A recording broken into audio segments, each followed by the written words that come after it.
কিতাব চার, আর সেই চার কিতাবের মধ্যে এই কোরআন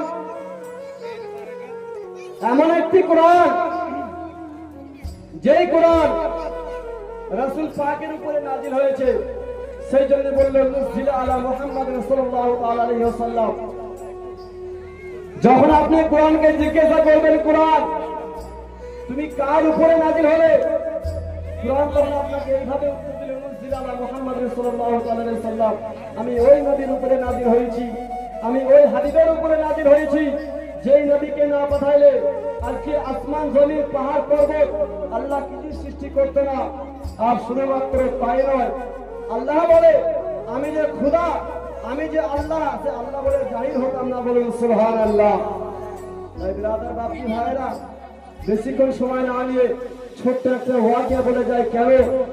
হয়তো এটা হুজুর গাউসে পাকের রিসালাতের মাস, রবিউল শানি মাস, আর এই মাসে আমার প্রাণে পে দস্তগীর হযরতে বরকত আব্দুল কাদের জিলানী ও গুলানী আলাইহি ওয়া রাহমাতুল্লাহি জওয়ারে ফাতায়ে আসদান হবে। আপনারা আগে শরীফ পালন করবেন, উরুস শরীফ করবেন, কিন্তু তার আগে আমাদের দুনিয়ার ক্ষেত্রে যে আমার হাবিবের নবীর, আমার নবীর প্রতি, নূরুন নবীর প্রতি যে এত জুলুম যাচ্ছে আমাদের, তা দেখে আমাদের কিছু মনে কান্দে, অন্তর কাঁদে। ব্রাদার, আজকে চিন্তা রাখেন, যখন দয়ার নবী মুস্তাফা সাল্লাল্লাহু তাআলা আলাইহি ওয়াসাল্লাম নবী আমার ও তায়েফের জমিনে গেলেন, আর তায়েফের জমিনে যাওয়ার পরে কি হলো জানেন?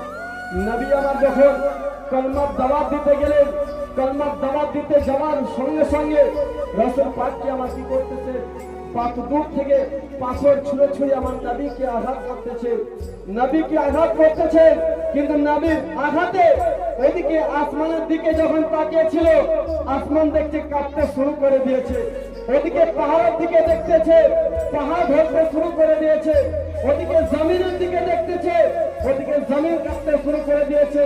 আর সে আল্লাহর উপরে রাহমাওয়ালা মহান রব্বুল আলামিন দুই নয়ন হয়ে দেখতেছে আমার হাবিবকে তায়েফের জমিনে কত বেদিন বেঈমান নবীকে পাথর মারতেছে।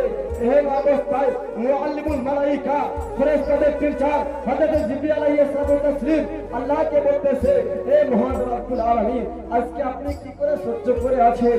আজকে আপনি কি করে দেখতেছেন? আজকে একটু কি আপনার মায়া হচ্ছে না? আজকে কি একটু আপনার দিলে অন্তরে আপনার মায়া হচ্ছে না? বলে কেন জিবরিল? বলে শোনো ইয়া রব্বুল আলামিন, আজকে যে নবীকে না পাঠাইলে কুল কায়েন না সৃষ্টি হতো না।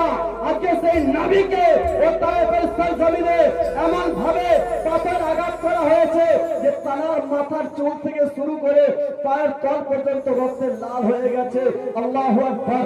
ব্রাদার মুআজ্জাজ সামাইনে কিরাম, এই অবস্থায় আল্লাহর কাছে বলতেছে, হে মহান রব্বুল আলামিন মাবুদ, আজকে তুমি রব, আল্লাহ তুমি দুনিয়া সৃষ্টি করেছো, আল্লাহ তুমি দুনিয়া ফানা করবে, আল্লাহ তুমি মানুষ সৃষ্টি করেছো, আল্লাহ তুমি কুল কায়নাত সৃষ্টি করেছো। কিন্তু রব্বুল আলামিন আজকে যে তায়েফে আমার হাবিবকে মারতেছে, আমার নবীকে পাথর আঘাত করতেছে, আজকে যে তায়েফকে তুমি সৃষ্টি করেছো, কিন্তু রব্বুল আলামিন আজকে আপনি একটি বার আমাকে হুকুম দিয়ে দেন, আজকে আপনি একটি বার আমাকে ইজাজত দিয়ে দেন, আমি জিবরিল ফেরেশতা আমি সমস্ত তায়েফকে ফানা করে দিব। বলুন সুবহানাল্লাহ।